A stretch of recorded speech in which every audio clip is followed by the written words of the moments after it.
The grand ballroom shimmered under a sea of crystal chandeliers, each one casting soft golden light over silk gowns, tailored suits, and the quiet clinking of champagne flutes.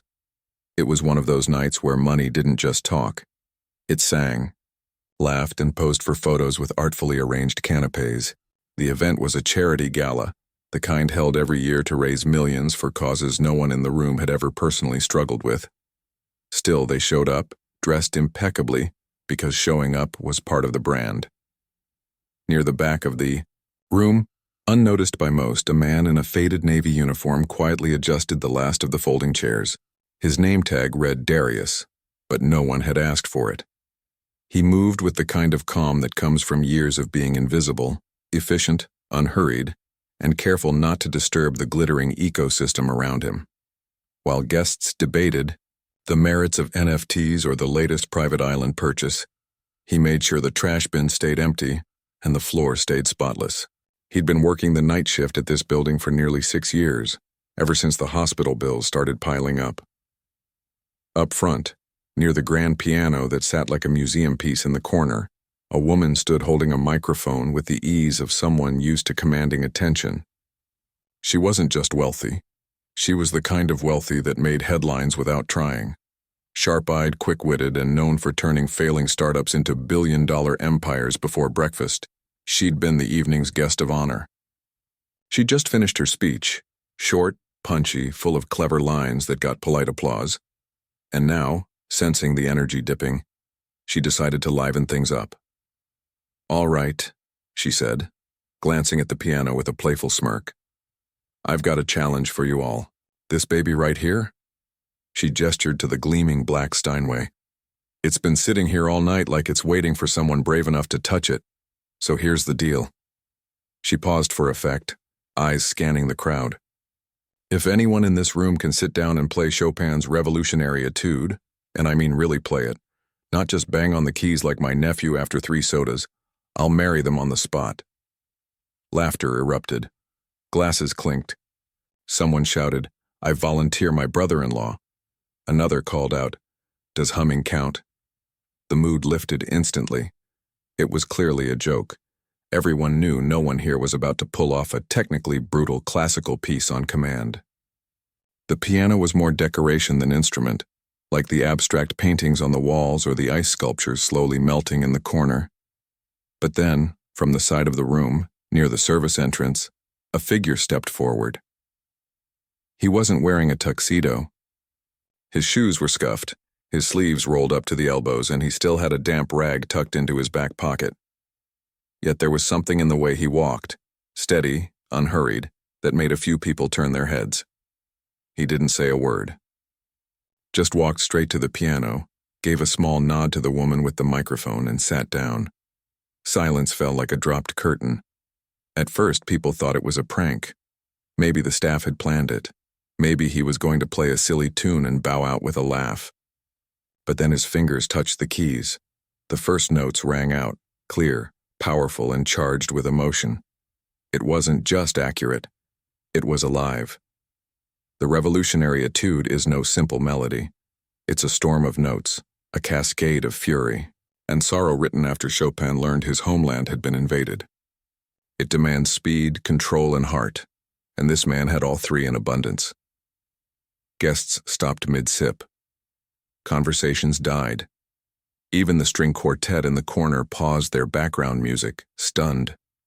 The woman who'd made the joke stood frozen, her playful smirk replaced by wide-eyed disbelief. She'd expected a laugh, not a revelation. As the music surged, memories flickered in Darius's mind. Not of boardrooms or galas, but of a tiny apartment with thin walls, where a boy practiced scales late into the night so as not to wake his mother. He'd gotten into one of the best music schools in the country on full scholarship. For a while, the future had been bright. Concert halls, recordings, maybe even teaching one day. But then his mom got sick. The medical bills swallowed everything. He dropped out, took the first job he could find, and never looked back. Music became his secret, something he kept alive in stolen moments, playing on empty stages after hours, fingers remembering what his life had forced him to forget. Now, In front of a room full of strangers who'd never seen him as anything but the help, he played like he had nothing left to lose. The final chord hung in the air like a held breath. Then, silence. Not the awkward kind, but the kind that comes after something real has just happened. A beat passed, then another, and then, from the back of the room, someone started clapping. It spread quickly, first hesitant, then thunderous. People were on their feet. Some had tears in their eyes. Others just stared, as if trying to reconcile the man at the piano with the uniform he wore. The billionaire stood still, her earlier bravado completely gone. She wasn't embarrassed. Not exactly. It was more like she'd just glimpsed a world she didn't know existed, one where talent wasn't bought or branded, but carried quietly through hardship. She walked slowly toward the piano, her heels clicking against the marble floor. She searched for the right word, then gave up. That was incredible. Darius stood, wiping his hands on his pants out of habit. "Thank you," he said simply. His voice was calm, but his hands trembled slightly. "You studied music?" she asked. "A long time ago," he replied. She nodded, then glanced around at the crowd, still buzzing with energy. "Well, I did say I'd marry you if you played it." A few nervous laughs broke out, but Darius just smiled faintly. "I think we both know that wasn't a real offer." She studied him for a long moment. "Maybe not, but I'd like to talk to you, tomorrow, if you're willing." He hesitated. Part of him wanted to say no, to walk away, go back to his mop and bucket and pretend this night never happened. But another part, the part that still remembered the feel of ivory keys under his fingers, whispered, "What if?" "All right," he said finally. "Tomorrow." As the guests slowly returned to their conversations, the mood had shifted. The gala no longer felt like a performance of wealth. It felt human. And in the corner, the piano, once just a prop, now seemed to hum with the echo of something true. Darius slipped out the service door a few minutes later, back into the quiet halls he knew so well. But for the first time in years, he didn't feel invisible. He felt seen, not for his uniform, but for the music he carried inside. And somewhere deep down, he wondered if this was the beginning of something new, or just a beautiful, fleeting moment in a life that had long ago stopped expecting miracles. The next morning, the city woke up to something unusual. Not a scandal, not a stock crash, but a video. Grainy at first, shaky, shot on someone's phone from the back of a ballroom. But the sound? Crystal clear. A piano roaring to life with a piece most people couldn't even pronounce, played by a man in a janitor's uniform. By noon, it had 500,000 views. By evening, it was everywhere. News outlets scrambled to find out who he was. "Mystery janitor stuns elite crowd with world-class performance," read one headline. Another, "From mop bucket to masterpiece." People online were divided. Some called it inspiring, others insisted it was staged. But those who'd been in the room knew better. There was no way to fake the raw emotion in those notes, the way his shoulders hunched over the keys like he was wrestling with ghosts. Darius didn't see any of it. He was already back at work by 5 a.m., pushing his cart through empty hallways, wiping down handrails, checking light bulbs. His phone buzzed nonstop in his locker, calls from unknown numbers, texts from old friends he hadn't spoken to in years, even a message from his high school music teacher. "Is that really you? I always knew you'd find your way back." He read it, swallowed hard, and tucked the phone away. He wasn't ready to face any of it yet, but someone was waiting for him. She arrived just before his lunch break, standing near the service elevator in a simple black coat, no entourage, no cameras. She looked different in daylight, less like a titan of industry, more like a person who hadn't slept much. When she saw him, she didn't smile right away. She just nodded, like she was meeting someone she'd only read about in a book. "You didn't answer my call," she said. "I don't usually take calls from billionaires before sunrise," he replied, wiping his hands on a rag. She almost laughed. "Fair enough." She paused, then gestured toward a quiet corner near the loading dock. "Can we talk? Just 5 minutes." He hesitated, then nodded. They sat on a couple of overturned crates, the hum of the city drifting in through the open bay door. "I looked you up," she said gently. "Not much came up. Just work records, a few old program notes from a recital 10 years ago. But I found your teacher. She told me you were one of the most gifted students she'd ever had. That you left because of your mom." Darius looked down. "She passed 3 years ago. I stayed in the job because, well, habits are hard to break, and the building's quiet at night.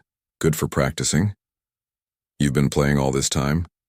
"Whenever I can, empty conference rooms, this ballroom after hours. Never in front of anyone. Until last night."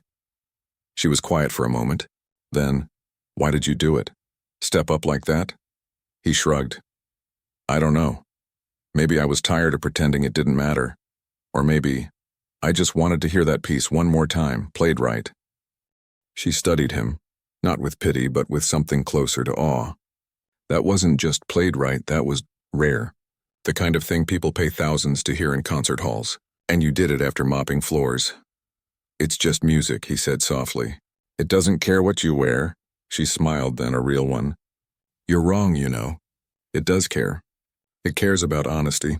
And last night you were the most honest person in that room." He didn't know what to say to that, so he stayed silent. She leaned forward. "I want to help you. Not as charity, as an investment in you. I'll fund everything. A proper studio, a coach, recordings, even a small concert series under my foundation's arts program. You'd be in full control. No gimmicks, no janitor pianist branding. Just you and the piano." Darius stiffened. "I don't need a handout. This isn't a handout. It's a partnership. You bring the talent. I bring the platform. And maybe we both learn something." He looked at her, really looked. He saw no condescension, no hidden agenda. Just someone who'd been moved and wanted to do something real with that feeling. "What's the catch?" he asked. "No catch. Only condition you have to say yes to yourself first. Not for me, not for your mom's memory, not for the internet. For you." That hit harder than he expected. Later that day, after his shift ended, he didn't go straight home. Instead, he walked to a small park a few blocks away, sat on a bench under a flickering street lamp and pulled out his phone. He finally watched the video. Seeing himself, shoulders tense, eyes closed, lost in the music, was strange. He barely recognized the man on screen. But when the music swelled, when the notes poured out like a confession, he felt it again. That old fire, the one he'd buried under years of survival. He thought about his mom, how she'd worked double shifts just to pay for his first keyboard, how she'd sit on the edge of his bed at night, humming along as he practiced. "You've got a gift," she'd always say. "Don't let the world talk you out of it." Tears welled up, but he didn't wipe them away. The next morning, he sent a single text. "I'm in, but on one condition: you never call it a comeback. It's just continuing." She replied instantly, "Deal." Within a week, things moved fast but quietly. No press releases, no interviews. Just a small soundproofed studio rented in a quiet part of the city. A restored Steinway delivered with a handwritten note, for the hands that remember, and a retired concert pianist, now a teacher, who agreed to meet him once a week. The first rehearsal was rough. His fingers knew the notes, but his body was stiff from years of physical labor. His timing was off. He got frustrated, slammed the lid shut once, and nearly walked out. But the teacher, a woman with silver hair and kind eyes, just said, "Talent doesn't vanish. It sleeps, and you've been awake a long time." Slowly, he found his rhythm again. Not the polished perfection of his youth, but something deeper, weathered, wiser, shaped by loss and labor and love. He started composing too, short pieces that blended classical structure with the hum of city life, the rhythm of a subway train, the sigh of a late-night bus, the quiet dignity of showing up, day after day. Meanwhile, the billionaire kept her word. She didn't post about him on social media, didn't use his story to sell anything. She just showed up sometimes, sat in the back of the studio and listened. No comments, no advice, just presence. One evening after a particularly tough session, Darius asked her why she was doing all this. She thought for a long time before answering. "I've spent my life building things that disappear. Apps, algorithms, companies that get bought and sold. But last night when you played, I heard something that lasts, and I wanted to be near that, even if just for a little while. He understood then. It wasn't about saving him. It was about remembering what matters. And so, in that quiet studio, far from gala lights and viral fame, a janitor began to rebuild a dream, not as a spectacle, but as a promise. To his mother, to himself, to the music that had never really left him, even when he thought it had. Rehearsals became Darius's new routine. Early mornings at the studio before his shift, late nights after the building emptied out. At first it felt strange to trade his mop for sheet music, his work boots for piano pedals. His hands, calloused from years of scrubbing floors and hauling trash bins, had to relearn the softness needed for delicate passages. Some days frustration won. He'd walk out, convinced he was wasting time, that the man who played that night at the gala was a fluke, a ghost of who he used to be. But then he'd remember the silence in that ballroom, the way the air changed when the music started. Not because of him, but because of what the music did to people. That was the part worth fighting for. His teacher, a retired performer named Elena, never pushed. She'd just say, "Play it like you're telling someone something they need to hear." So he did. He played like he was talking to his mom, like he was apologizing to his younger self for walking away, like he was thanking the quiet hours he'd spent alone with a piano in empty rooms, keeping the flame alive without even knowing it. Meanwhile, the woman who'd made the offer, the billionaire, stayed true to her word. She didn't hover, didn't demand updates. She sent a message every few weeks. "How's the left hand?" Or "Heard you tried Debussy, how'd it feel?" Simple, human, no pressure. Then came the invitation. It arrived in a plain envelope, slipped under the studio door one afternoon. Not an email, not a flashy digital invite, just thick paper, clean handwriting. A small concert hall downtown, intimate, known for acoustic purity. They wanted him to perform, not as a novelty act, not as the janitor who plays piano, just as a pianist. One set, 45 minutes. No opening act, no gimmicks. His stomach dropped. He called her that night. "I'm not ready." "You've been ready," she said. "You just don't believe it yet. But what if I freeze? What if I mess up in front of real listeners? Not gala guests looking for entertainment, but people who actually know music. Then you'll be like every other musician who's ever stepped on stage," she replied gently. Scared, human, trying. He didn't answer right away. She added, "You don't have to do it for fame. Do it for the kid who practiced in a hallway because the apartment was too small. Do it for your mom, who believed in you when no one else did. Do it because the music's been waiting." He hung up, sat on the edge of his bed, and stared at the wall for a long time. The next morning, he went to the studio and played the entire program straight through 3 times. By the 3rd run, something shifted. The notes weren't just correct. They had weight.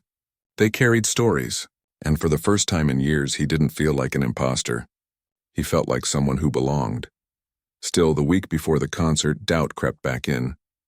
He started having dreams where he walked on stage and the piano was gone, or his hands wouldn't move, or the audience laughed. He barely slept. He skipped meals. His uniform hung looser on his frame, Elena noticed. "You're not preparing your fingers," she said one afternoon. "You're preparing your heart." "And that's the hardest part," he nodded. "I just don't want to let anyone down." "Who are you trying not to let down?" she asked. "Your mom's not here to judge you. The audience doesn't own your worth. And that woman who's helping you, she didn't bet on perfection. She bet on you." That hit deep. The day of the performance, he didn't tell anyone at work.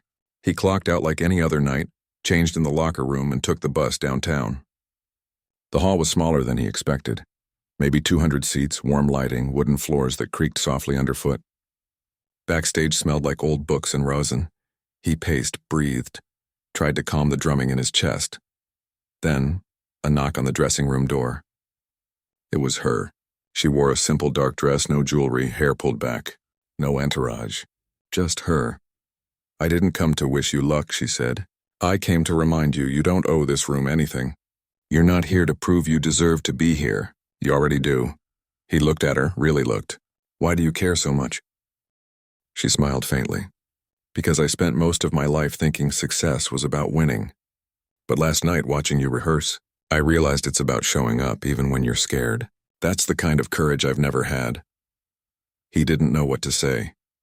"You've got this," she said, and squeezed his shoulder before stepping out. When his name was called, he walked on stage slowly. The lights were bright, but he kept his eyes on the piano. He sat, took a breath, and began. The first notes were quiet, almost hesitant. But as the piece unfolded, something settled in him. The fear didn't vanish, but it moved to the background like static behind a clear signal. He played Chopin, yes, but also a short piece he'd written himself, inspired by the sound of rain on the roof of his old apartment, the rhythm of his mother's breathing during her last days. It wasn't flashy. It was honest, and the audience listened. Not with polite applause, but with stillness. The kind of silence that means someone's heart just got touched. After the final note faded, there was a pause, just a heartbeat, before the room erupted. Not wild cheering, but deep, resonant applause, the kind that comes from genuine feeling. People stood. Some wiped their eyes. Backstage, he leaned against the wall, trembling. She was there, waiting. "You were magnificent," she whispered. He shook his head. "I missed a note in the second movement," she laughed softly. "So did Horowitz. So did Rubinstein. That's not what people remember. They remember how you made them feel." Later, alone in the empty hall, he sat at the piano one more time and played a simple lullaby his mom used to hum. No audience, no pressure. Just him and the keys and the memory of her smile. He didn't know what came next. More concerts? Teaching? Something else entirely? But for the first time in a long time, the future didn't feel like a burden. It felt like a door, slightly open with light spilling through, and he was finally ready to walk through it. Success didn't arrive with fireworks. It crept in quietly like morning light through a window left open. After that first concert, offers started coming. Not the flashy, exploitative kind, but real opportunities. A community arts center asked if he'd teach a weekly class for teens who couldn't afford lessons. A small classical radio station invited him to record a live session. Even his old music school reached out, not with fanfare, but with a humble note. "We'd be honored to have you visit." He said yes to all of it, but on his terms. No interviews about rising from the floor to the stage. No reality show pitches. No merchandise. Just music shared simply with respect. The Billionaire, still careful never to overstep, helped quietly. She didn't take credit. She just made sure the studio stayed paid for, that travel expenses were covered, that he never had to choose between rent and rehearsal time. Their friendship grew in the spaces between words, shared silences over coffee after a tough practice, texts that said nothing more than "heard the rain today," sounded like your third movement, or "your left hand's getting stronger." They weren't romantic. They didn't need to be. What they had was rarer, mutual respect wrapped in quiet understanding. She'd built empires, but she'd never created something that made a stranger cry. He'd spent years unseen, but he'd never stopped creating beauty. Together they balanced each other, not as savior and saved, but as two people learning how to be human in a world that often rewards the opposite. Still, not everything was smooth. One afternoon, a reporter showed up at the studio unannounced, camera in hand, asking for the real story behind the janitor pianist. Darius shut the door in his face. Later he called her, voice tight. "I don't want to be a symbol. I just want to play." "I know," she said, "and you won't be. I've already asked my team to block any media requests unless you approve them personally. Your life isn't content. It's yours." He exhaled, relief washing over him. "Thanks." But the biggest test came when a major concert hall offered him a solo performance. Main stage, full orchestra backing, tickets selling fast. It was everything he'd once dreamed of as a student. And yet the thought of it made his stomach twist. He confessed this to Elena during a lesson. "I keep thinking, what if I'm only interesting because of the uniform? What if they're coming to see a story, not hear music?" Elena set down her teacup. "Then let them come for the story. But give them music so true they forget why they came." He took that to heart. In the weeks leading up to the big performance, he didn't just rehearse. He listened. He walked through neighborhoods he'd never explored, sat in parks, rode the bus late at night. He paid attention to the rhythm of the city, the clatter of a food cart closing up, the laughter of kids playing basketball under streetlights, the hum of a subway deep underground. He wove those sounds into his playing, not literally but in spirit. His interpretation of Beethoven's Pathétique now carried the weight of long shifts and quiet resilience. His Schumann had the tenderness of someone who'd learned to care deeply, even when life gave little back. The night of the concert, the hall was packed. Not just with wealthy patrons, but with students from the community program, former co-workers from the building, even a few nurses who'd cared for his mom. He saw them in the third row wearing their scrubs, smiling nervously. He didn't wear a tuxedo. Just a dark suit, clean but simple. Like the man he'd always been, not the myth people wanted to make him. When he walked on stage, the applause was warm, expectant. But he didn't bow right away. He stood for a moment looking out, not at the crowd, but at the faces he recognized. The ones who knew his story wasn't about rags to riches, but about holding on to something precious, even when the world tells you to let go. Then he sat and played.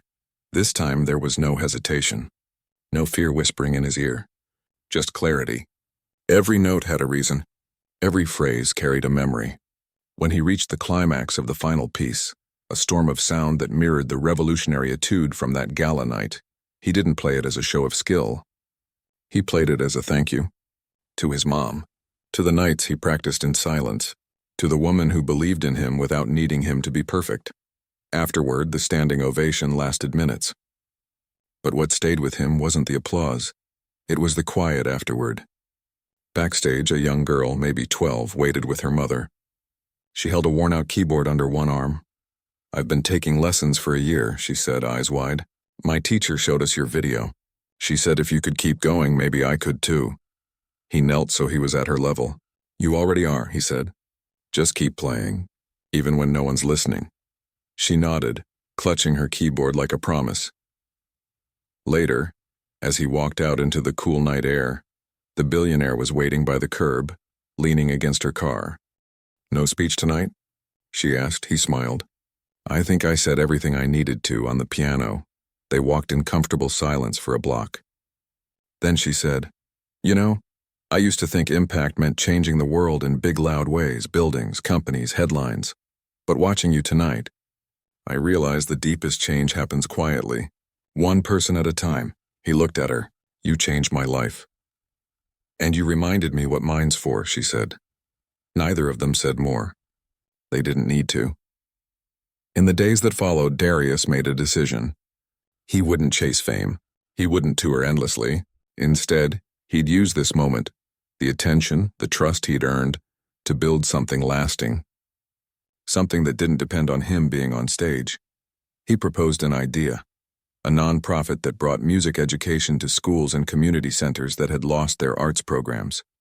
Free lessons, loaner instruments, mentorship from working musicians. Not charity, opportunity. She didn't hesitate. "I'll fund the first 3 years. But you run it. Your vision, your rules," he agreed. And just like that, a new chapter began. Not with a spotlight, but with a classroom full of kids tapping rhythms on desks, eyes alight with curiosity. Because in the end, music wasn't about perfection. It was about connection, and Darius had finally found his way back, not to glory, but to purpose. The concert hall buzzed with a different kind of energy this time, not the hushed anticipation of a debut, but the warm hum of community. Folding chairs lined the aisles, not because the venue was small, but because they'd opened the doors wide. Students from the new music program sat beside retired teachers, local shop owners, nurses, bus drivers, even a few folks who'd once shared night shifts with Darius in that old office building. No velvet ropes, no VIP section, just people gathered for music. It was the first public showcase of the nonprofit he'd built. Open key, they called it. Not flashy, not clever, just an invitation. Come as you are, and if you want to learn, there's a place for you. Backstage, Darius adjusted his cuffs, not out of nerves, but habit. He'd long since stopped needing rituals to calm himself. The fear hadn't vanished, it just no longer steered the ship. He watched through the curtain as a 10-year-old girl tuned a borrowed violin with careful fingers, her tongue poking out in concentration. Beside her, a teenager practiced a simple scale on a keyboard, nodding along to the rhythm in his headphones. These were the real victories. Not sold-out halls or standing ovations, but moments like this, when a kid who'd never touched an instrument before realized, "I can do this." He turned as footsteps approached. She stood there in a simple gray dress holding 2 paper cups of coffee. Thought you might need this, she said, handing him one. He smiled. You remember how I take it? Black, 1 sugar. Same as the first time we sat on those crates by the loading dock. They both chuckled softly. So much had changed since then, and yet, in the ways that mattered, nothing had. They still listened more than they spoke. Still believed in quiet acts over loud declarations. You ready? She asked. He nodded. Not to perform. To share. That was the difference now. He wasn't proving anything. He wasn't even the main event tonight. The students would play first.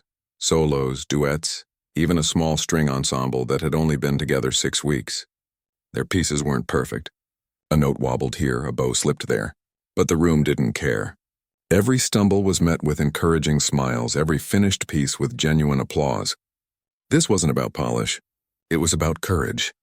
When it was finally his turn, Darius walked on stage without fanfare. No spotlight chase, no dramatic pause. He simply sat at the piano, nodded to the audience, and began. He didn't play Chopin. Not tonight. Instead, he played something new, a piece he'd written himself just a few weeks earlier. It started soft, like footsteps in an empty hallway. Then it grew, weaving in rhythms that sounded like rain on fire escapes, the clink of coffee mugs at dawn, the distant wail of a train whistle. It wasn't flashy. It didn't need to be. It was a love letter to ordinary life, the kind lived by people who show up, day after day, without expecting applause. Halfway through, he glanced up and saw his old co-worker from the building, now retired, wiping his eyes. In the front row, the young girl from the first concert sat with her little brother, both wide-eyed. And near the back, the billionaire watched, not as a patron but as a friend who'd witnessed the whole journey. When the last note faded, the room didn't erupt. It exhaled, a long collective breath of recognition, because what they'd just heard wasn't just music, it was truth. Afterward, during the reception in the lobby, someone raised a glass. So, a voice called out with a grin, are we finally getting that wedding? Laughter rippled through the crowd. She turned, not embarrassed, but amused. She looked at Darius, then back at the group. I already gave him something better, she said, voice clear and warm. A second chance. And look what he did with it.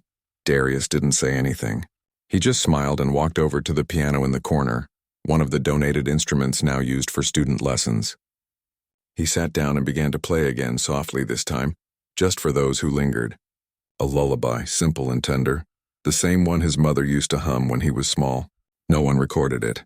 No one posted it online. It existed only in that room for those few minutes, carried on the air like a secret passed between friends.